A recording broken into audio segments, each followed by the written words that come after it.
حضرت داؤد علیہ السلام کون تھے؟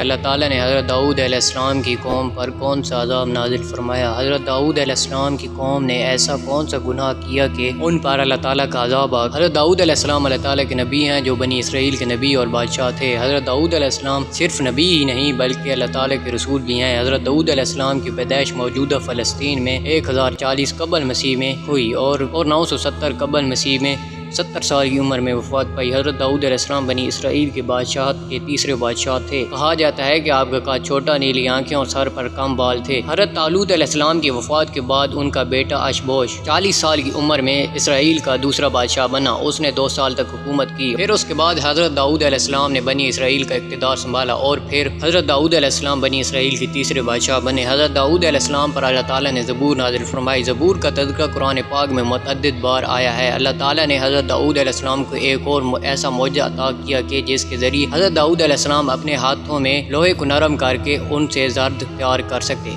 اللہ تعالیٰ نے حضرت داؤد علیہ السلام کی آواز میں ایسی تاثیر رکھی کہ جب وہ زبور کی تلاوت کرتے تو صرف انسان ہی نہیں بلکہ چرند و پرند، جن و انسان، پہاڑ سب تلاوت سنتے اور ان کے ساتھ تلاوت کرنے لگتے۔ حضرت داؤد علیہ السلام کی قوم تقریباً 70,000 آدمی عقبہ کے نزدیک سمندر کے کنارے گاؤں میں آباد تھے۔ اس گاؤں کا نام ایلا تھا جو سمندر کے قریب آباد تھا۔ حضرت داؤد علیہ السلام کی قوم ماہی گیر تھے، یعنی مچھلیاں پکڑنے والے۔ قوم داؤد خوشحال زندگی بسر کر رہے تھے۔ اللہ تعالیٰ نے ان کو آزمایا اور ہفتے کے دن مچھلی پکڑنے سے منع فرمایا اور ہفتے کے تمام دنوں میں مچھلی پکڑنے کی اجازت دی۔ اللہ تعالیٰ نے ان کے ایمان کا امتحان اس طرح لیا کہ ہفتے کے روز بہت سی مچھلیاں دستیاب کرائیں اور دوسرے دن میں کوئی نہیں۔ تاہم شیطان کی سرگوشیوں کو سن کر انہوں نے سمندر سے خشکی میں نالیاں کھودنا شروع کر دیں، جس کے نتیجے میں خشک زمین تالاب بن گئے۔ شیطان نے انہیں یہ شیطانی خیال دے کر مزید گمراہ کیا کہ سبت کے دن یعنی ہفتے کے دن جب مچھلیاں تالاب میں آئیں تو نالیوں کا راستہ بند کر دیں اور اس دن مچھلیاں نہ پکڑیں، اس کے بجائے مچھلیوں کو اگلے دن پکڑیں۔ انہیں اس حقیقت ادراک نہیں تھا کہ جس دن وہ تالابوں سے مچھلیاں پکڑیں گے وہ دن ماہی گیری کا دن